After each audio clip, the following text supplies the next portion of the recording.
자, 4단원 생식과 발생. 이쪽 내용은 우리가 생물 파트가 되겠지? 생물 파트 내용인데, 우리가 이제 여기서 생식에 대해서 먼저 좀 배울 건데, 자, 첫 번째로 우리가 내용 정리를 해야 될 게 무엇이냐면은 생식에 관련된 이야기. 생식이라는 거는 우리가 일단 무엇인지 얘기를 좀 해보자. 자, 생식이라고 하는 거는 일단은 생물이 자신과 닮은 자손을 만드는 행위를. 그래서 얘는 이제 자신과 닮은, 즉, 같은 종을 만든다고 생각하면 될 것 같아. 같은 종의 자손을 만드는 걸 우리는 생식이라고 얘기를 한다. 같은 종의 자손을. 자, 같은 종의 자손을 만든다는 얘기는 무엇이냐면은 이 얘네들이, 생명체들이 자신의 종족을 유지하기 위해서, 자신의 종족 유지를 위해서 하는 행위인 거야. 생식이라고 하는 거는. 그래서 모든 생명체는 생식이라는 걸 하게 될 거야. 그래서 자기 자신의 그 같은 종을, 자손을 만들어내면서 계속해서 자기의 종족을 유지하는 이런 걸 우리가 생식이라고 하는데, 일단 생식의 종류에는 두 가지 종류가 있어. 자, 첫 번째로는 뭐냐면은 무성생식이라고. 무성생식. 그 다음에 두 번째로는 유성생식인데, 이 용어에서 좀 보면은 무성생식과 유성생식의 차이가 뭐냐면은 무성은 성이 없는 거겠지. 성이 없어. 암수 구분이 없는 걸 얘기하는 거고, 유성생식 같은 경우는 성의 구분이 있는 거야. 암수 구별이 있기 때문에 얘네들은 가장 큰 차이점으로 보자면은, 자, 무성생식은 가장 큰 차이점으로 생식세포가 없는 거야. 생식세포에 대해 결합할 수 있는 게 없는 거야. 성이 없어, 아예. 그렇기 때문에 생식세포라는 걸 만들지 않는다. 자, 생식세포는 우리가 다음에 좀 배울 건데, 일단 생식세포, 성에 관련된 세포가 없다고 생각을 하면 될 것 같아. 그래서 생식세포 결합이 없는 생식을 우리는 무성생식, 그 다음에 유성생식 같은 경우는 생식세포의 결합이 있겠지. 그래서 이렇게 첫 번째로 정리할 게는 뭐냐면 생식세포가 아예 없다. 그래서 생식세포가 없다는 특징이 있다. 그 다음에 두 번째로는 얘네들의 특징이, 자, 모체와의 유전 정보가 동일하다. 자, 모체와의 유전 정보가 동일하다. 여기서 말을 하는 이 유전 정보라는 말이 중요한데, 자, 유전 정보라는 건 우리가 또 나중에 배우겠지만, 일단은 자기 자신의 형질, 뭐, 자기의 모양이라든지 생김새 뭐 이런 것들, 형태, 특징 이런 것들을 구분 지을 수 있는 정보들을 우리가 유전 정보라고 하는데, 모체, 자기 부모와 자손의 유전 정보가 완전하게 동일하기 때문에 완벽하게 동일한 생명체로 볼 수 있어, 얘네들은. 그래서 형질이 다양하지 못하다. 유전 정보가 동일하다는 얘기는 일단은 유전적 다양성이 떨어진다라고 얘기할 수 있어. 그래서 이게 중요한 얘기다. 자, 유전적 다양성이 낮다라고 얘기를 할 수 있어. 유전 정보가 동일하기 때문에 같은 유전 정보를 가지고 같은 생김새나 모양 뭐 이런 특징이 나타난다는 얘기지. 자, 유전적 다양성이 떨어진다는 얘기는, 다시 말하면 얘네들한테는 그 환경 변화에 대한 적응력. 자, 이거 좀 밑에다 쓸게. 자, 유전적 다양성이 떨어진다는 얘기는 환경 변화에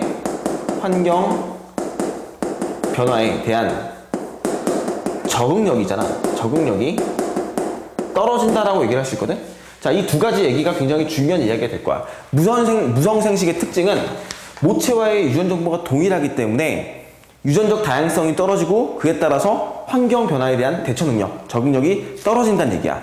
자, 이게 어떤 얘기를 의미하는 거냐면은, 예를 들면은, 우리 뭐, 특정한 생명체는, 어떤 특정한 조건, 즉, 수온이 뭐, 예를 들어서 물속에 사는 생명체가 수온이 낮은 곳에 살 수 있어.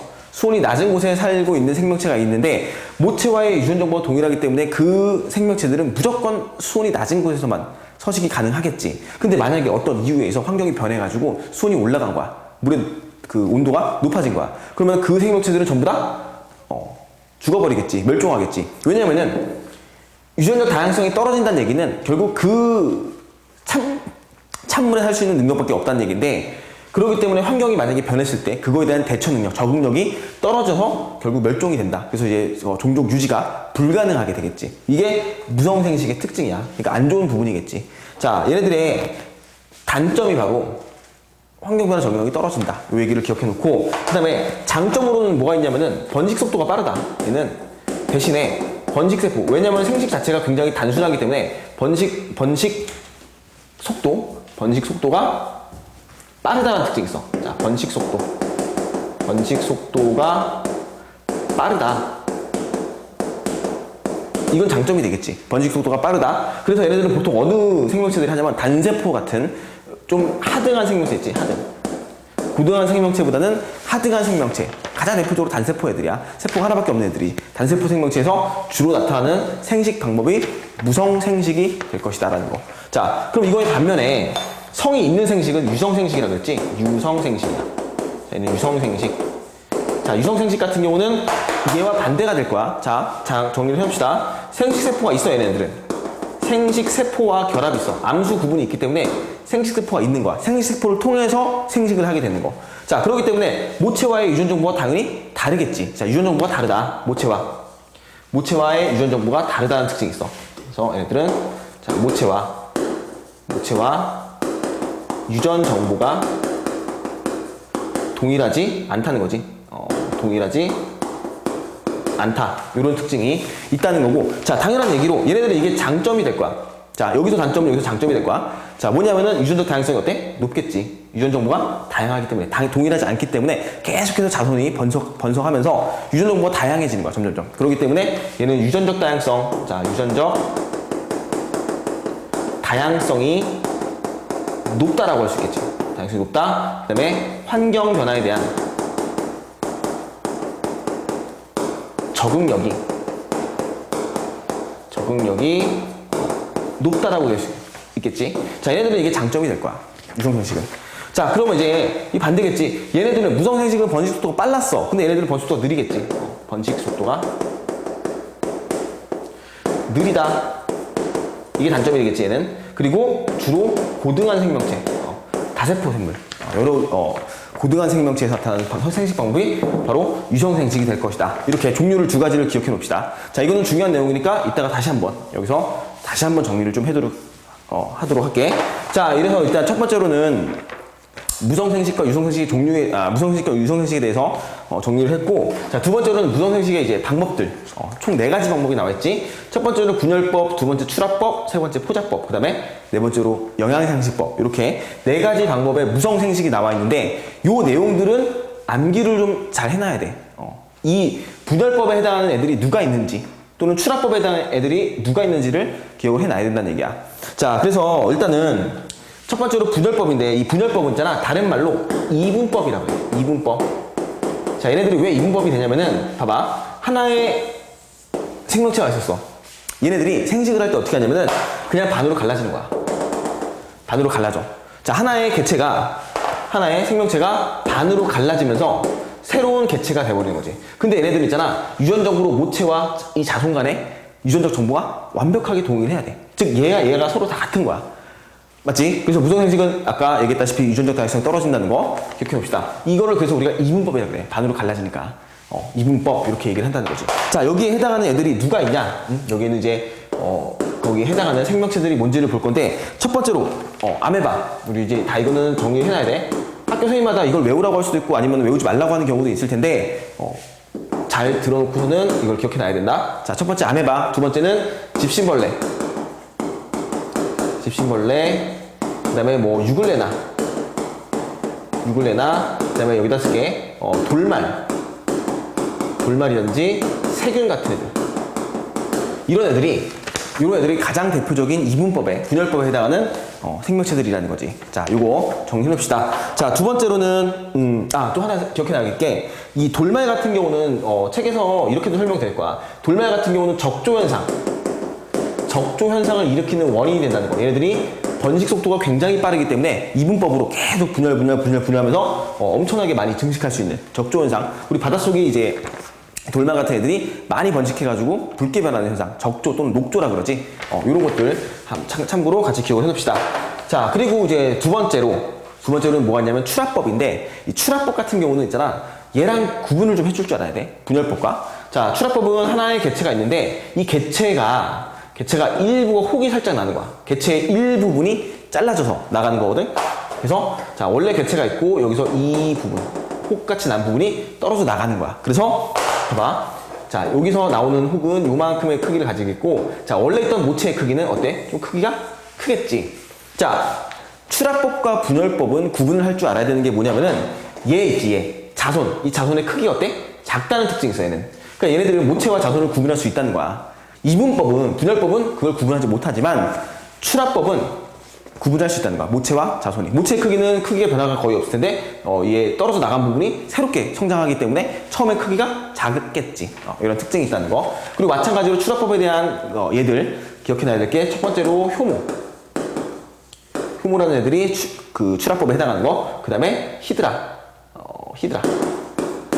히드라라든지, 그리고 또 뭐 있니? 산호랑 산호라든지, 그리고 말미잘 같은 애들. 말미잘 여기다 쓰자. 이런 애들이 대표적으로 추라법에 해당한다는 거. 자, 근데 또 하나 여기도 마찬가지로 주의할 게 뭐가 있냐면은 히드라. 자, 히드라 바닷속에 사는 생명체인데 우리 산호나 말미잘 같은 거랑 비슷하게 생각하면 될 것 같아. 그 책에 그림이 있기 때문에 가장 대표적인 그 추라법에 해당하는 생명체가 히드라거든. 근데 히드라 같은 경우는 있잖아. 특징이 뭐냐면 얘는 유성 생식이 가능해. 특정한 환경 속에서, 환경이 되게 나쁘거나 아니면 특정한 환경 속에서는 유성 생식이 가능해. 번식 속도가 좀 느리지만 그래도 성을 통해서 생식을 할 수 있다는, 가능하다는 특징이 있어. 추라법 할 때 히드라만 좀 잘 기억해 놓읍시다. 히드라. 이렇게 정리해주면은 추라법에 대한 얘기가 정리가 되겠고, 자, 세 번째로는 포자법인데, 포자법은 있잖아. 주로 버섯 같은 애들이거든? 버섯 같은 애들 있잖아. 이 버섯이 있으면은 버섯의 그 밑부분에 보면은 포자라는 게 달라붙어 있어, 이 속에. 그래서 포자라는, 얘는 생식세포가 아니야. 생식세포는 아니지만 이 포자라는 애들이 굉장히 작고 가볍고 그 다음에 세포벽이 되게 두꺼워가지고 오랫동안 보존이 가능할 수 있는, 만약에 오랫동안 견뎌있다가 번식할 수 있는 포자라는 애들이 번식에 이용된다는 거야. 생식에. 자, 얘네들은 있잖아. 제일 대표적으로 뭐가 있을까? 버섯이 있어. 버섯이 가장 대표적이야. 그 다음에 또 곰팡이, 그 다음에 고사리, 이끼 같은 거. 우리 고사리 같은 거 많이 알고 있지? 자, 고사리 그 윗면에, 뒷면을 보면은 이렇게 포자들이 달라붙어가지고 번식에 이용된다는 거. 이렇게 해서 포자법에 대한 얘기를 정리를 할 수가 있겠지. 자, 그 다음에 이제 네 번째로는 영양생식법인데, 자, 이 영양생식법이라는 것 자체가 무엇이냐면은 영양기관을 이용하는 거야. 영양기관을 이용해서 생식을 한다. 이 영양기관이라고 하는 것은 무엇이냐? 식물의 뿌리라든지 줄기 또는 잎 같은 이런 영양기관을 통해서 생식을 하는 거야. 이게 영양생식법인데, 자, 얘도 주의를 좀 해줘야 돼. 영양생식법은 일단 식물이기 때문에 식물은 유성생식이 가능하거든. 그래서 유성생식이 가능해. 유성생식이 가능하다. 유성생식이 가능하지만 그래도 무성생식을 통해서 생식을 한다는 건데, 그 이유가 유성생식이 가능한데 그걸 안 하고 왜 무성생식, 이런 영양생식을 하냐면은, 일단 첫 번째로 그 유성생식을 할 때는 일단 좋은 품종을 유지하는 거야. 좋은 품종을 유지하기 위해서. 자, 그 유성생식 같은 경우는 모체와 유전 정보가 동일하지 않기 때문에 생식을 하면서 그 첫 번째에 나왔던 그런 어떤 특정한 형질이 자손에게 그대로 전달되지 않는 경우가 있거든. 예를 들면 과일 같은 경우에 그 맛에 굉장히 맛있는 사과라든지 특히 감 같은 경우가 이제 유성생식법 많이 이용하는 건데, 영양생식법을 감의 이제 크기가 크거나 아니면 맛이 좋은 감을 갖다가 그거를 그대로 번식을 하게 되면은, 생식을 하게 되면은 그 맛있던 그런 성질을 잃어버릴 수가 있기 때문에 이거를 좋은 품종, 그 맛을 그대로 유지하기 위해서, 왜냐면은 무성생식을 하게 되면 모체와 유전 정보가 동일하잖아. 그럼 동일하게 우리가 동일한 감을 얻어낼 수 있기 때문에 좋은 품종을 유지하기 위해서 무성생식을 하게 되는 거. 자, 그리고 두 번째로는 대량 생산이 가능하다는 거야. 대량 생산에 용이하다. 무성생식을 통해서 무성생식이 빠르다 그랬지? 그치? 번식도 빠르기 때문에 대량 생산에 용이하다. 이 두 가지 특징 때문에 유성생식이 가능한 식물임에도 무성생식, 이 영양생식법을 이용해서 생식을 하게 된다는 거, 이거를 좀 기억을 해놓읍시다. 자, 그럼 여기에 해당하는 거는 굉장히 많단 말이야. 얘네들은 이제 그 직접적인 예가 아니라 하는 방법, 영양생식법의 방법이야. 첫 번째로는 뭐가 있냐면은 기는 줄기. 이게 생식 방법이야. 두 번째는 접붙이기. 세 번째로 그 휘모지. 자, 이런 것들이 있어. 이것도 마찬가지야. 이 기는 줄기에 해당하는 애들이 무엇이 있고, 접붙이기에 해당하는 애들이 무엇이 있고 휘무지에 해당하는 애들이 무엇이 있는지는 학교 교과서에 따라서 외우라고 하는지 안 하는지에 따라서 정리를 좀 해줄 수가 있어야 돼. 자, 여기서는 자세하게 다루지 않겠어. 일단 이렇게 방법, 영양생식법이 이런 종류들이 있다는 것만 좀 기억을 하고 넘어갑시다. 자, 이렇게 해서 이제 무성생식에 대해서 정리를 했는데 그 네 가지 방법, 네 가지 분열법, 출합법, 포자법, 그 다음에 영양생식법까지 정리를 좀 해놓고, 자, 이번에는 3번. 자, 유성생식이야, 유성생식. 유성생식은 성이 있는 거지. 일단 얘네들은 성이 있다. 생식세포를 이용해서 번식을 한다는, 생식을 한다는 거고. 자, 첫 번째로 동물인데, 동물도 있잖아. 두 가지가 있어. 자, 첫 번째는 자웅동체라 그래. 그거 많이 들어봤을 거야, 자웅동체. 그 다음에 일반적인 모든, 거의 대부분, 일반적인 많은 생명체들이 하는 거는 자웅이체지. 자, 자웅이체라는 거는 암수 구분이 되는 거야. 얘네들은 암수 구분이 되는데, 자, 자웅동체 같은 얘네들은 암수가 한 몸에 들어있어. 한 몸에 들어있기 때문에, 대표적으로 지렁이잖아. 지렁이. 또는 달팽이 같은 애들. 이런 애들이 바로 자웅동체가 되겠지. 자웅동체에 대한 얘기는 많이 들어봤을 거야. 지렁이. 암수가 한 몸에 있다. 그 다음에 일반적인 생명체는, 일반적인 동물들은 자웅이체, 암놈과 수놈이 따로 구분이 된다.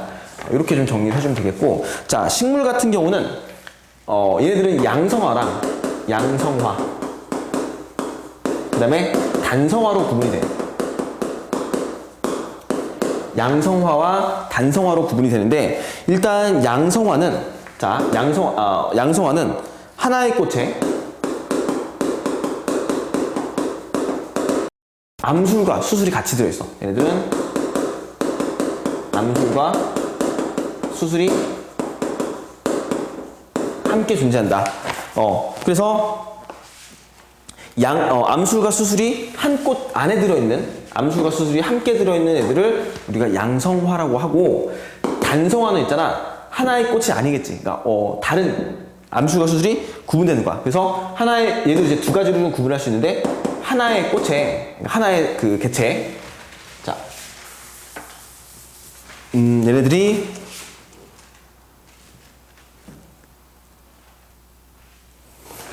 식물로 따지면 이제 한 그루 안에, 한 그루라고 하는 표현이 낫겠지? 한 그루 안에 암꽃과 수꽃이 같이 존재하는 거야. 암술과 수술. 이제 여기서는 암꽃, 수꽃 이렇게 얘기하면 될 것 같아. 한 그루 안에 암술과 수술이 같이 들어있는 경우가 있고, 각각 다른 그루. 다른 그루에 암술 따로, 수술 따로가 존재하는, 암꽃이 따로 있고, 그러니까 암나무가 따로 있고, 수나무가 따로 있는 거야.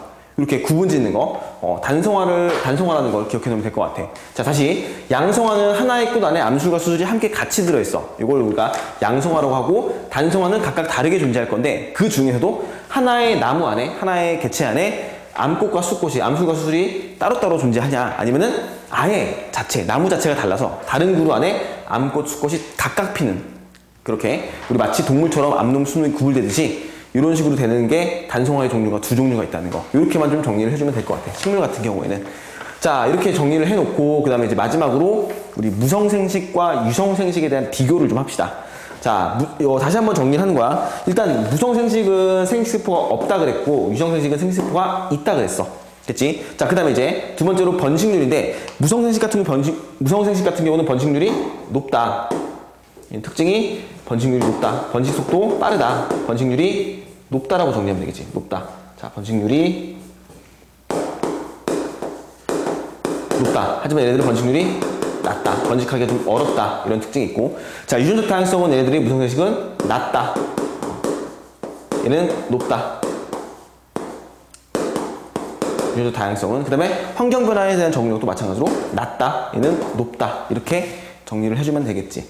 자, 그래서 이제 일단은 생식에 대한 얘기를 정리를 했는데, 무성생식과 유성생식의 차이점 비교하는 거, 그 다음에 또 무성생식의 종류에 대해서 요 부분이 이제 특히 우리가 암기할 부분이 좀 있기 때문에 정리를 좀 잘 해놓도록 합시다. 이렇게 정리하고, 그 다음에 우리 이제 생식에 대한 얘기 정리했으니까 두 번째로 염색체에 대한 얘기를 좀 정리하도록 할게. 자, 이번에는 염색체에 대해서 정리를 좀 하도록 하자. 일단 염색체, 우리가 그 염색체라는 거는 세포가 분열을 할 때 나타나는 막대 모양의 구조라고 우리가 정리를 하면 되는데, 일단은 기본적으로 있잖아. 염색체라는 거는 그 우리가 핵분열을 할 때 볼 수 있는 거. 세포가 분열할 때 배우는 건데, 일단 그 기본적으로 있잖아. 세포가 있으면은 세포 안에 우리가 핵이 있지, 그지? 이 안에 세포 안에 핵이라는 구조가 들어있고, 이 핵 안에 이제 염색체가 들어있는 건데, 얘네들이 이제 염색체가 나타나는 이유는 무엇이냐면은, 우리가 얘네들이 이제 세포 분열을 한단 말이야. 세포 분열을 하면은 이 얘네들이 이제 나눠져가지고 반으로 이제 체세포 분열을 할 때, 자, 반으로 나눠지면서 동일한 세포 두 개가 형성이 될 건데, 그때 그 핵 안에 들어있는 유전 물질을 구성하고 있는 그 유전 정보를 가지고 있는 유전 물질이 세포 분열을 할 때 나타나는 염색체 모양으로 나타나서 우리가 그 구조물을 볼 수 있는 걸 우리 염색체라고 하는 거야. 자, 일단 기본적으로 유전 정보를 전달하는 기능을 가지고 있다는 거. 그래서 얘는 자, 그 그림을 먼저 그려보면은 염색체라는 거는 있잖아, 이렇게 생겼어. 구조물로 봤을 때는 이런 식으로, 자, 모양이 이런 식으로 생겨 있거든.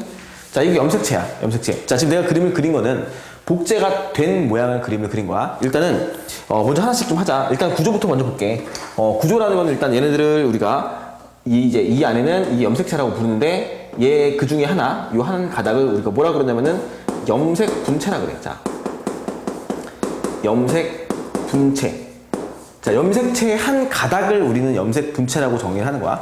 그럼 여기는 지금 하나의 염색체에 염색 분체가 두 개가 지금 있는 거야. 염색 분체가 두 가닥이 있지. 두 가닥이라고 정리하면 될 것 같아. 그 다음에 중심부에 있는 건 뭐냐면은 동원체라고 불러. 중심부에 동원체라고 부르는 구조물이 또 하나 얘네 들어있는 거야. 자, 지금 내가 그림을 그린 거는 염색체의 구조를 그린 건데, 우리가 복제가 된 상태에서, 이따 얘기하겠지만 복제가 된 상태에서 우리가 실제 관찰할 수 있는 모양을 그림을 그리는 건데, 자, 여기 염색 분체라고 하는 부분 있잖아. 요걸 이제 우리가 좀 잘 기억을 좀 해놔야 돼. 염색체, 염색 분체. 용어들도 헷갈리지 말아야 되고. 먼저 일단 이 염색체라는 게 어떻게 형성이 되냐, 염색 분체가 어떻게 만들어지냐, 이걸 이제 얘기를 할 건데, 먼저 염색체 구조의 이 내부를 좀 보면은, 이 내부는 사실은 어떤 식으로 구성이 되어 있냐. 첫 번째로는 염색사라는 걸로 구성되어 있어요. 염색사. 자, 실사자를 써가지고 염색사라고 얘기하는 거야. 참고로 염색체라고 이름을 붙인 거는 얘는 색깔의 그 염색이 굉장히 잘 되기 때문에 염색체라고 부르는 거야. 그리고 그 염색체에다 이제 실사자 써가지고 염색사. 그러니까 즉 염색체라는 거는 염색체가 응축이 돼서 만들어진 거다. 그러니까 이 염색사가 응축이 되면은, 하나를 이렇게 뭉치는 거지. 막 꼬여가지고 뭉치면은 우리가 그걸 염색체라고 부르는 건데, 그러니까 이 염색체를 확대해서 보면은 막 꾸불꾸불하게 염색사가 이런 식으로 꾸불꾸불하게 이렇게 이제 들어있다고 생각을 하면 될 것 같아.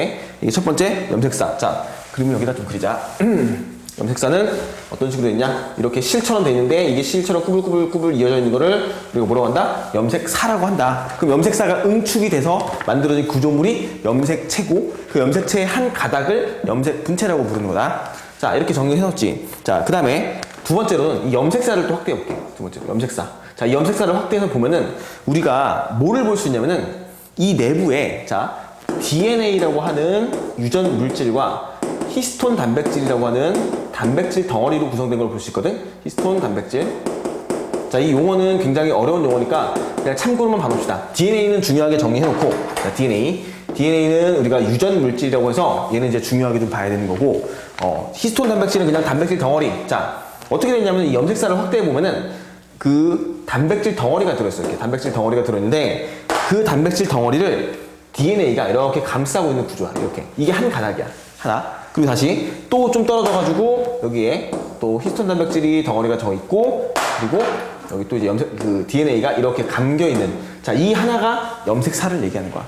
자, 지금 내가 하는 거는 거꾸로 지금 염색체를 속을 들여다보니까 염색사가 들어있고, 그 염색사가 사실은 이 실처럼 가느다라는 걸 다시 한번 확대해 보니까 DNA와 히스톤 단백질이라고 하는 걸로 구성이 돼 있다. 이렇게 정리를 해주면 될 것 같아. 자, 특히 DNA라고 하는 거는 유전 물질이라고 하거든. 유전 물질. 얘는 유전 물질이라고 해가지고 우리가 유전 정보를 저장하고 있는 기능. 자, 유전 정보라고 하는 거는 내 자손에게 나의 정보를 전달해 줘야 되거든.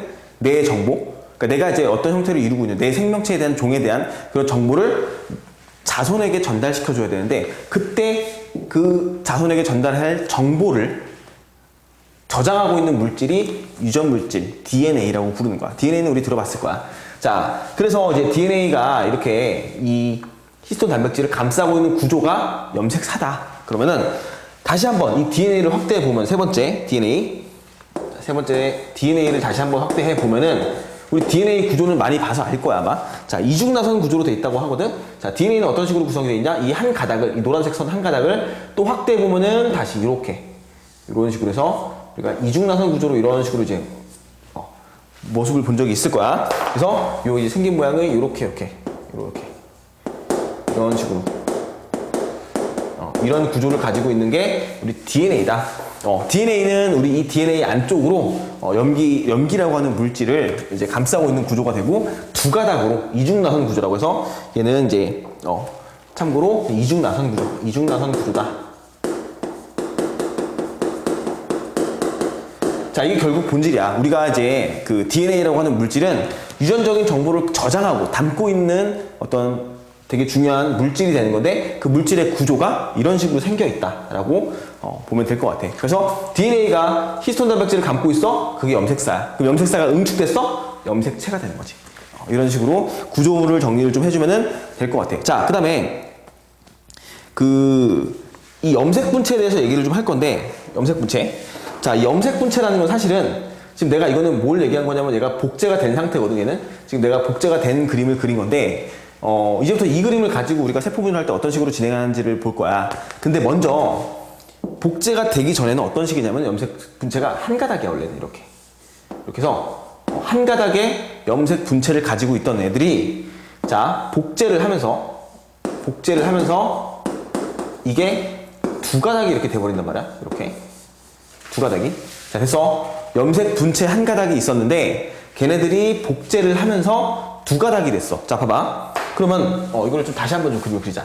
자, 원래 있던 애들은 지금 이거였단 말이야. 원래 있던 애들은 요게 있잖아. 복제가 됨으로써 옆에 한 가닥의 염색 분체가 더 생겼거든.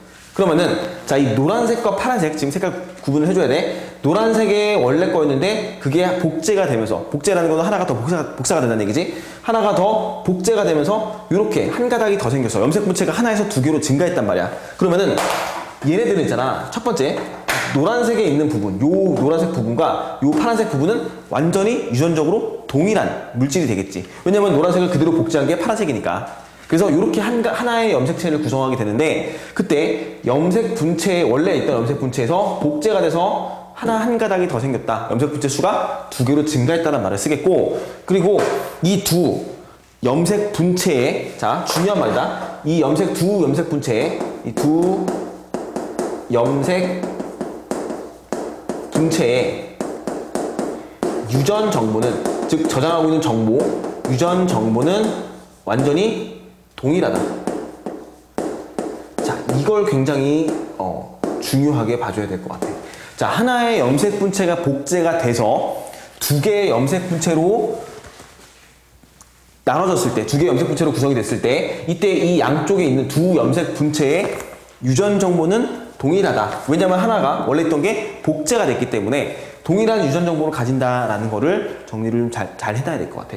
자, 이 염색체 쪽은 굉장히 우리가 어려운 내용이 될 거야. 그래서 일단 첫 번째 이 구조부터 정확하게 정리를 좀 잘해줘야 되는데, 염색체, 지금 여기 설명했던 염색체는 복제가 된 상태다. 그 다음에 염색 분체는 한 가닥을 얘기하는 건데 그 가닥이 복제가 돼서 이런 모양이 나올 것이다. 이렇게 좀 봐주면 될 것 같아. 그리고 그 두 놈의, 이 두 염색 분체의 유전 정보는 동일하다. 하나가 복제가 돼서 두 개가 됐기 때문에 완전히 유전적으로 정보가 동일하다. 이렇게 얘기를 해주면 될 것 같아. 자, 이거를 있잖아. 우리가 세포 분열할 때 딱 볼 수 있는 모양이 저 모양이야. 저런 구조물의 모양을 볼 수 있어. 자, 이 모양은 볼 수가 없어, 우리는. 이 모양을 볼 수 없고, 우리가 이 내부에 있는 이 DNA들이 막 정보가, 이제 DNA들이 복제를 해가지고 딱 나타나는 시기가 요 시기 때 나타나는 거야. 이렇게 염색체 상태로. 그러니까 우리가 실제로는 이 염색사에 풀어져 있는 상태로는 볼 수가 없는 거지. 그리고 염색 분체가 하나로 되는 것도 볼 수가 없고, 딱 볼 수 있는, 관찰하기 시작한 딱 이 시점이 바로 여기 염색체의 이 모양을 볼 수 있다는 거지. 그래서 우리가 기본적으로 이렇게 염색 분체와 염색체에 대한 얘기를 정리를 할 수 있어야 되고, 그 염색체 안에 이제 유전 물질이 들어있다 그랬지. 유전 물질이 들어있는데 그 특정한 위치에 우리가 유전자라고 불리는 이건 조금 구분합시다. 유전자라고 불리우는 부위가 있게 되는 거야. 자, 유전자는 이제 정보를 얘기하는 거야. 물질은 DNA를 얘기하지만 유전자라고 하는 거는 특정한 정보를 얘기해. 그래서 특정한 위치, 특정한 DNA에 유전자가 들어있다. 우리가 정보가 들어있다. 이 정보라는 거는 우리가 내 자손에게 전달시켜줘야 될 나의 그 종을 구성하고 있는 어떤 특정한 정보란 말이야. 뭐 예를 들면 사람이라는 거는 사람의 형태를 만들어내기 위해서 가지고 있는 정보들, 특히 특정한 단백질을 만들어낸다든지, 머리카락을 만들고 눈동자를 만들고, 이런 식으로 만들어진 모든 정보들이 이 염색체 내에 특정한 유전자에 존재하고 있다라고 정리해주면 될 것 같아. 자, 이 부분이 굉장히 어렵다고 얘기해서 다시 한번 잘 정리를 좀 해줍시다. 일단 염색체에 대한 얘기를 정리했고, 자, 두 번째로는 염색체에 대한 특징인데, 첫 번째로 생물의 종류에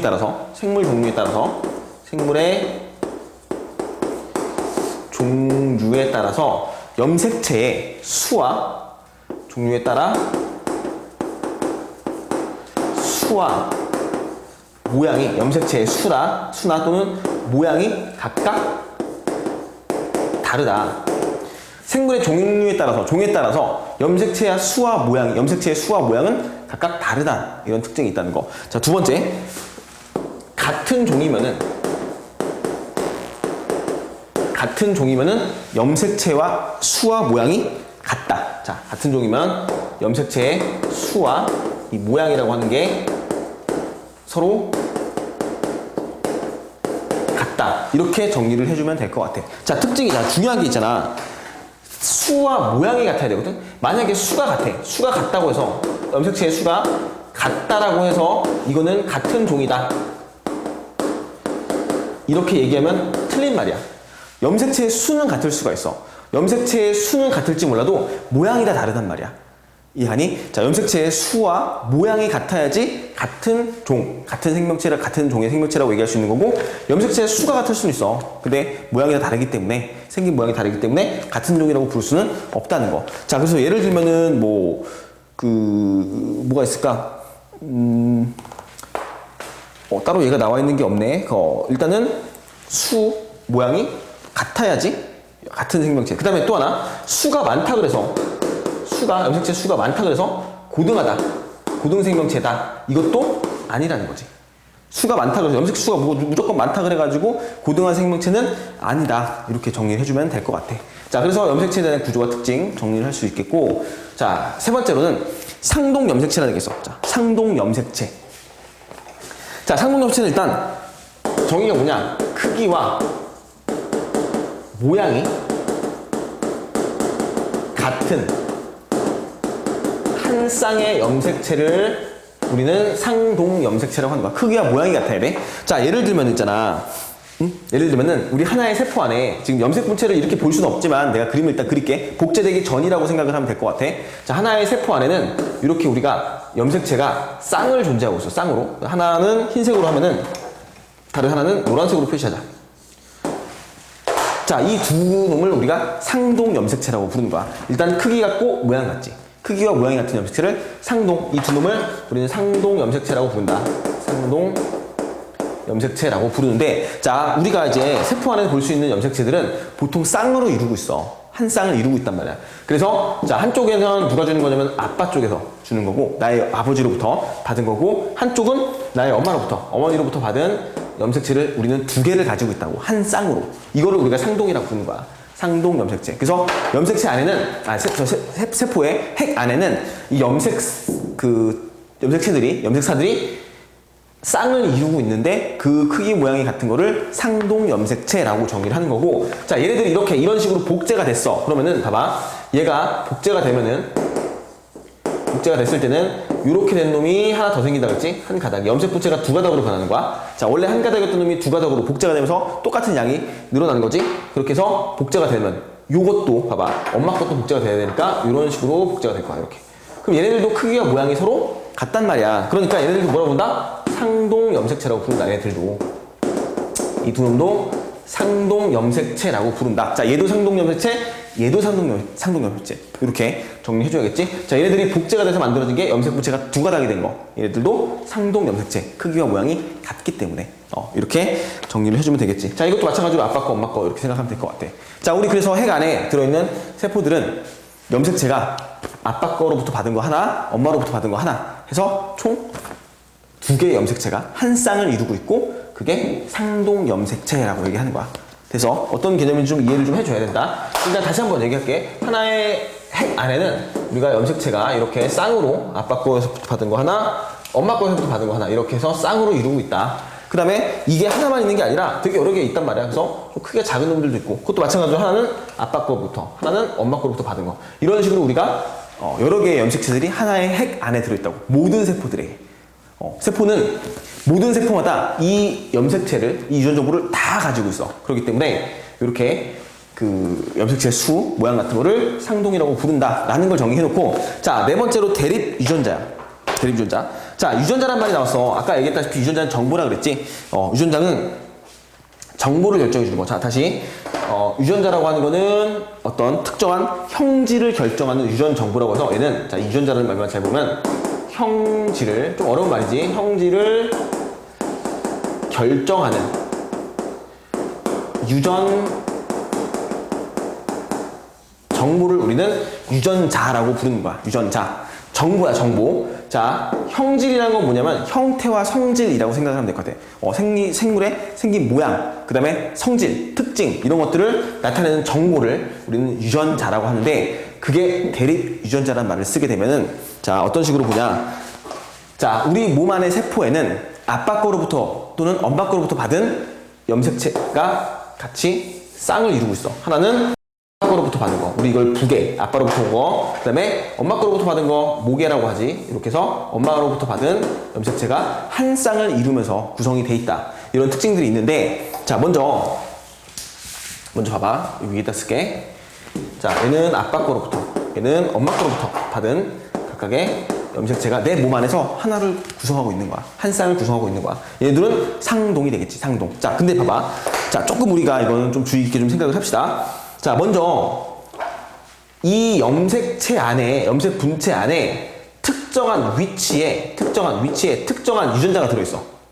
유전자가 특정한 정보를 가지고 있는 유전자가 이 염색체 중에서 특정한 위치에 존재하고 있는 거야. 근데 문제는 뭐냐면, 예를 들어 이쪽에, 여기에 위치하고 있는 그 유전자가, 예를 들면은 눈동자의 색깔을 결정해주는 유전자라고 합시다. 자, 다시. 유전자라는 거는 특정한 정보를 나타내주는 건데, 특정한 형질을 결정하는 정보인데, 그 형질이라는 거는 형태와 성질이었지. 그럼 예를 들면은 사람마다 눈동자의 색깔이 다를 수가 있어. 검은색일 수도 있고 갈색일 수도 있겠지. 그치? 그러면 눈동자의 색깔을 결정해주는 이 정보가 아빠로부터 받은 염색체, 특정한 염색체 중에 한 곳에 이 위치에 그 정보가 존재하고 있다고 한다면은, 마찬가지로 눈동자의 색깔을 결정해 줄 수 있는 그 유전자는 엄마 거로부터 받은 거에도 특정한 위치에, 동일한 위치에 존재해야 된다는 거지. 얘도 눈동자를 결정해 준다고 해도.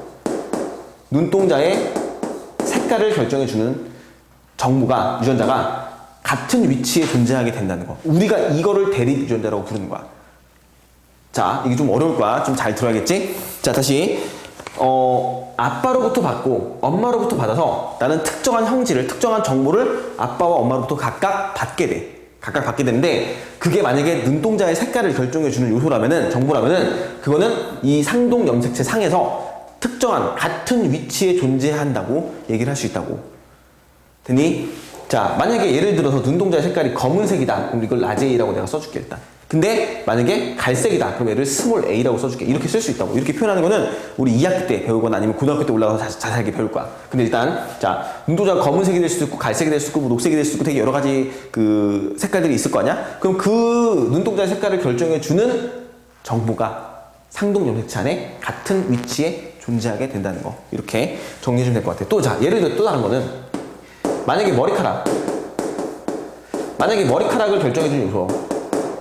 그러면 머리카락이 여기 있다고 합시다. 예를 들어. 그럼 마찬가지로 엄마 거로부터 받은 염색체에도 여기에 머리카락의 색깔을 결정해주는 유전자가 들어 있어야 된다는 거지. 그래서 이게 어떤 게 오냐, 아빠로부터 어떤 게 오냐, 엄마로부터 어떤 게 오냐에 따라서 그 둘 중에 같은 게 올 수도 있고 다른 게 올 수도 있어. 그래서 내가 지금 라지 A, 스몰 A라고 썼는데, 만약에 예를 들어 라지 B라고 하면은 얘는 라지 B가 될 수 있어. 이렇게 같은 게 올 수도 있고 다른 게 올 수도 있다고. 근데 그런 걸 우리가 대립 유전자라고 부르는 거야. 그래서 이거는 우리가 나중에 우성인이 열성인이 하면서 들어는 봤을 거야. 우성인이 열성인이 하면서 뭐 우성이 나타나고 열성은 나타나지 않는다. 이런 식으로 나중에 유전에 대해서 정보를 이제 배우게 될 건데, 일단 우리가 그게 지금 중요한 게 아니니까 일단 대립 유전자라고 하는 부분은 이런 식으로 정리를 좀 해주면 될 것 같아. 자, 동일한 성질을 결정하는 유전자, 다시 한번 대립 유전자라고 하는 거는 대립 유전자는 뭐라고 쓰면 되냐? 동일한 형질을 결정하는 유전자다. 반드시 같은 위치에 존재한다. 같은 위치에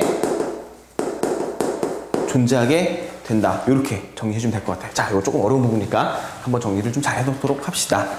자, 그렇게 해서 이제 그 대립 유전자까지 정리를 했고, 자, 이제 6번째로 사람의 염색체. 우리 사람에 대해서 얘기할 거야, 이제. 자, 지금 여기서 언급은 했지만, 우리 몸 안에는 상동 염색체들이 들어있을 거고, 하나는 아빠로부터, 하나는 엄마로부터 받아온 거야. 그래서 하나의 세포 안에는 염색체가 굉장히 많이 들어있을 건데, 일단 첫 번째로 사람의 염색체에서는 두 가지로 종류를 구분할 건데, 하나는 상염색체라고 하고, 또 다른 건 성염색체, 성에 관련된 얘기, 얘는 성에 관련이 없는 얘기야. 그래서 일단은 상염색체는 뭘 얘기하냐? 암수가 공통으로 가지고 있는 거야. 암수가 공통으로 가지고 있는 거를 상염색체라고 하고, 사람의 그 상염색체의 개수, 세포 한 개에 들어있는 상염색체의 개수는 총 몇 개냐면은 44개가 됩니다. 44개. 되니 총 44개의 상염색체를 하나의 세포 안에서, 하나의 핵 안에서 가지고 있게 되는 거고, 됐지? 그리고 이거 우리가 쌍으로 표시하면, 상동이니까 쌍으로 표시하면 22쌍이라고 얘기를 할 수 있겠지? 22쌍이다. 우리가 사람의 상염색체는 암수공통으로 22쌍, 44개다. 이렇게 얘기하면 되겠고, 성염색체는 암수를 구별해주는 요소겠지. 이제 암수를 구별해주는 요소가 되기 때문에 얘는 딱 2개 들어있어. 딱 2개. 그래서 한 쌍이 존재한다. 그러면은 모든 세포에는 다 이렇게 상염체와 성염체가 들어있을 것이다. 그리고 그러면 염색체의 총 개수가 몇 개가 되는 거야? 총 개수 44개 플러스 2개니까 우리 사람의 염색체의 총 개수는 몇 개? 46개가 되겠지? 쌍으로 따지면 몇 쌍? 총 23쌍의 염색체를 가지고 있다라고 정리하면 되는 것 같아. 됐지? 세포 하나에. 자, 그리고 이제 상염색체 같은 경우에는 좀 더 얘기를 하자면, 성염색체 같은 경우는 조금만 더 얘기하자면은 그 암수를 구별한다 그랬잖아. 그래서 우리 X, Y라고 해서 암수를 구별하거든? X 염색체, Y 염색체라고 해서. 자, 예를 들면은 남자 같은 경우는 가지고 있는 성염색체가 어떻게 돼 있냐? X, Y라는 염색체를 가지고 있어. X 염색체, Y 염색체를. 이렇게 가지고 있으면 남자가 되는 거야. 근데 여자는 있잖아. 여자는 Y 염색체가 없어. X 염색체만 2개를 가지고 있는 거야. 이해하니? 자, X, Y를 가지고 있으면 남자가 되는 거고, 이 성염색체 2개가 X, Y면 남자, X면 여자야. 그러니까 Y를 줄 수 있는 건 누가? 남자밖에 없겠지. 그러니까 남자가 Y를 준다면은 그 자손은 남자가 되는 거고, 만약에 남자가, 그 아빠가 X를 준다면 여자는 무조건 X밖에 못 주지. 여자가 X 주고 남자가 X 줘가지고 만나는 그 자손은 XX, 여자가 되겠지. 근데 만약에 아빠가 Y를 주고 엄마가 X를 준다면 XY. 그래서 남자가 되겠지. 이런 식으로 정리를 해주면 될 것 같아. 자, 일단 특징은 이렇게 정리해주면 되겠고, 특히 성염색체 같은 경우 있잖아. 얘는 XY 한 쌍이지. XX 한 쌍이지. 근데 사실은 이 XY의 크기는, 모양은 다르다고. 사실은. 그래서 X와 Y의 원래 크기 모양은 달라. 그지만 같은 역할을, 성을 결정해주는 같은 역할을 하기 때문에 얘네들도 뭐로 본다? 그냥 상동으로 취급한다. 상동으로 본다. 상동으로 취급한다. 이렇게 정리해주면 될 것 같아. 자, 원래 X, Y의 크기 모양은 다르지만, 어차피 암수 구별을 하는 기능을 하기 때문에 그냥 상동으로 취급하면 된다는 거지. 이렇게만 정리해주면 될 것 같아. 됐지? 자, 그리고 이제 세 번째가 여기가 이제 되게 중요한 얘기가 될 거야. 핵상이라고 하는데, 핵상도 마찬가지야. 좀 어려운 표현이 될 거야, 이것도. 하나의 세포 속에 들어있는 염색체의 상대적인 수를 핵상이라 그래. 다시. 자, 하나의 세포 안에 들어있는 염색체의 상대적인 수를 우리가 핵상이라고 할 거라고. 핵상. 하나의 세포 속에 들어있는 염색체의 상대적인 수를 핵상이라고 하고, 얘를 표시할 때는 n이라고 써서 표시할 거야. n 이렇게. 자, 얘는 있잖아, 벌수 쌍으로 표시하면 될 것 같아. 자, 우리 이거 잡아. 예를 들면은 체세포에 들어있는 핵상의 수는 얼마냐면 2n이 들어있는 거고, 생식세포에는 나중에 분열 때 배울 거야. 생식세포에 들어있는 핵상의 수는 n이 들어있어. n. 자, n과 2n은 상대적인 거야.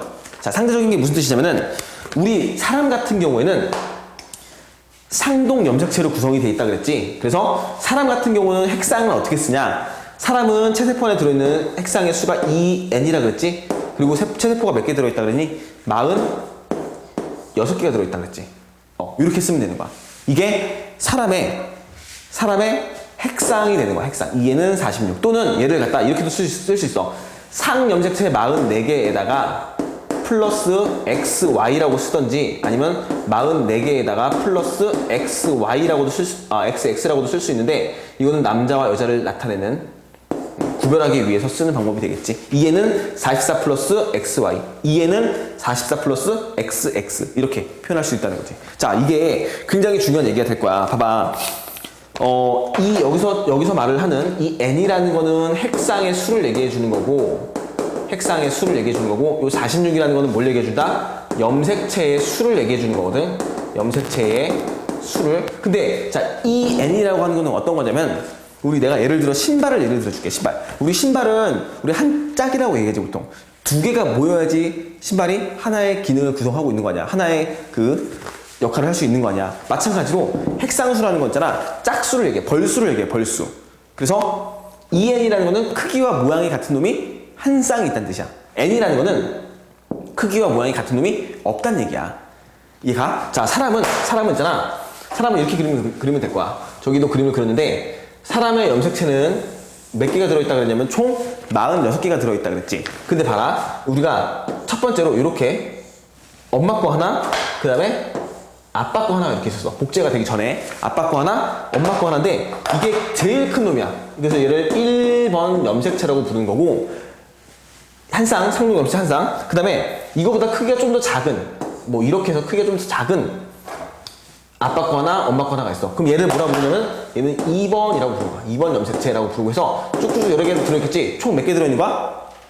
46개가 들어있는 거야. 그러니까, 자, 이렇게가 한 쌍이고, 이렇게가 한 쌍, 이렇게가 한 쌍. 1번 염색체에 2번 염색체에 한 쌍씩 각각. 총 몇 쌍? 총 이 안에 들어있는 쌍은 23쌍이 이거 구분해서 하자. 자, 22쌍이 들어있는 거고, 그 다음에 마지막으로 XX라든지 또는 XY라고 해서 얘가 또 한 쌍이 들어있는 거죠. 이렇게.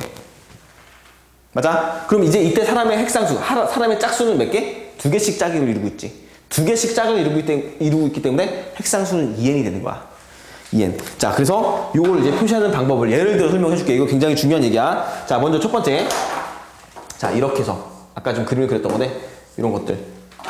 자, 얘 만약에 어떤 생명체에는 전체의 염색체의 수가 이렇게밖에 안 들어있는 거야. 총 몇 개? 4개. 그럼 짝수는 몇 개? 2짝. 이렇게 되는 거지. 자, 그래서 얘 같은 경우는 1번 같은 경우는 어떻게 되냐? 뭐라고 쓰면 되냐면 2n이지. 왜? 2개가 한 쌍을 이루고 있잖아. 2개가 한 쌍을 이루고 있기 때문에 2n이라고 쓰고, 총 염색체의 개수는 4개라고 쓰면 되는 거야. 됐니? 그 다음에 또 하나. 예를 들면 이렇게 어떤 생명체는 이런, 자, 색깔 구분을 좀 해봐. 크기도 다르고 모양도 다르고, 그 다음에는 이렇게 해서 이런 식으로 생겼다고 합시다. 그치? 조금만 더 예를 드는 거니까, 예를 들어 이렇게 해서 이렇게 생겼다고 합시다. 자, 얘는 우리가 핵상 어떻게 표현할 거야? 핵상을 표현하면 어떻게 할 거야? 얘는 짝이 있어 없어? 일단 없지. 얘도 없지. 얘도 없지. 다 없단 말이야. 그러니까 얘는 2n이 될 수 없지. 그래서 얘는 n이라고 쓰는 거. 염색체 몇 개 들어있어? 총 3개 들어있어. 그럼 얘는 n은 3 이렇게 쓰면 되는 거지. 무슨 말인지 알겠지? 자, 하나 더 연습해보자. 자, 예를 들면은 얘가 1번이 복제가 됐어. 1번이 복제가 되는 거. 세포 분열할 때 얘네들이 복제가 되면은 아까 얘기했던 것처럼 이렇게 복제가 되면은 염색부채가 두 가닥이 된다 그랬지? 그러면은 얘가 1번이 복제가 됐다 합시다. 이렇게 해서 복제가 됐어. 이렇게. 그 다음에 이렇게 복제가 됐지? 그 다음에 조그마한 놈도 이렇게 있던 놈이 복제가 되고 또 조그마한 놈 엄마 것도 하나도 복제가 됐어. 이렇게 됐어. 자, 그럼 얘는 핵상 어떻게 표현할래? 자, 상동개수 세면 된다 그랬지? 얘는 뭐 몇 개가 짝을 이루고 있어? 두 개가 짝을 이루고 있지? 그러니까 얘는 그냥 무조건 2n이야. 왜? 얘네들이 한 쌍, 얘네들이 한 쌍이지. 전체 염색체의 개수 얼마? 염색체 개수. 복제가 됐어도 얘네들의 염색체 수는 하나, 둘, 셋, 네 개지. 그러니까 얘도 2n은 4가 되는 거야. 똑같아. 자, 얘도 2n은 4, 얘도 2n은 4. 헷갈리지 맙시다. 잘 기억해놔. 얘도 2n은 4고 얘도 2n은 4야. 얘는 짝이 두 개씩 한 짝이야. 두 개씩 한 짝. 얘도 두 개씩 한 짝. 총 개수 하나, 둘, 셋, 넷. 하나, 둘, 셋, 넷. 복제가 됐을 뿐이지 핵상의 변화는 없단 말이야. 그래서 얘는 4. 그 다음 마지막으로. 자, 이거는 좀 드문 경우인데, 봐봐. 그 다음에 이렇게. 이렇게. 자, 보이지? 봐봐. 얘는 몇 개가 쌍을 이루고 있니? 크기와 모양이 같은 상동이 3개씩. 그지? 3개 있단 말이야. 그러니까 얘는 뭐라는 거야? 3n. 3n. 왜? 핵상의 의미는 짝수를 얘기한다 그랬어. 짝이 있냐 없냐. 그걸 얘기하는 거다 그랬어. 그러니까 하나, 둘, 3개가 한 쌍을 이루고 있는데 3n. 3n. 그 다음에 하나, 둘, 셋, 3개 이루고 있는 거지. 그래서 3n이라고 하고, 총 염색체 개수 몇 개? 하나, 둘, 셋, 다, 일곱. 하나, 둘, 셋, 넷, 다, 여섯 개니까 6개. 3n은 6 이렇게 정리하면 되는 거지. 자, 이하니 우리가 지금 방금 배웠던 핵상이라는 표현은 굉장히 중요하게 우리가 이런 지금 예를 들었던 1, 2, 3, 4 예를 들었던 것처럼 이런 것들을 우리가 표현하고 또는 읽어낼 줄 알아야 되거든. 자, 이렇게 정리하고 이렇게 3n 같은 경우는 동물에게는 없는 경우야. 동물에게는 없고 보통 식물에게. 우리 뭐 예를 들면 씨 없는 수박 같은 거 들어봤지? 그런 애들에게 나타낼 수 있는 이걸 배수를 증가시키는 이제 2n짜리를 인위적으로 3n으로 만들어 버리는 경우인데 이런 것들은 드문 경우니까 참고로 기억을 해주면 되겠고, 자, 이렇게 지금 얘기했던 것처럼 핵상을 표현할 줄 알아야 된다는 거. 자, 그리고 사람 같은 경우에는 이렇게 크기 순으로 1번, 2번, 3번, 4번, 5번, 6번, 7번 쭉 해가지고 총 22쌍의 상염색체와 그리고 XY라고 하는 성을 결정해주는 염색체가 또 한 쌍이 존재해서 사람은 2n이라고, 자, 두 개가 한 쌍을 이루고 있으니까 2n이라고 쓰고 총 개수 몇 개? 46개라고 쓰는 거야. 그래서 일반적으로 우리가 이걸 다 쓸 수가 없기 때문에 이렇게 한 1번, 2번 두 개 정도만 쓰거나 아니면 뭐 XY를 두 개 또 쓰던지 이런 식으로만 간략하게 몇 개만 쓰게 되니까 아마 많이 보는 게 이런 거, 요거에서 요거로 넘어가는 거. 우리가 이거 가지고 세포 분열을 설명을 할 거야. 자, 그리고 책에는 이제 그 사람의 염색체 수가 다 나와 있는 게 있을 거야. 그래서 보면은 크기 순으로 1번부터 시작해서 쭈루룩 나와 있고 우리가 이거를 핵형이라고 말을 쓰는데 참고로 알아놓읍시다. 사람 같은 경우는 그걸 쭉 전부 다 나열해 놓은 거를 핵형이라고 얘기한다. 사람의 전체 염색체의 수와 모양을 나타내 주는 거고, 이거는 동물마다 다 다르다고 얘기를 하니까 생물 종마다 다르니까 이렇게 정리를 좀 해주면 될 것 같아. 자, 이렇게 해놓고 그리고 우리가 이제 세포 분열에 대해서 정리를 좀 하면 되겠지? 자, 여기까지 정리합시다.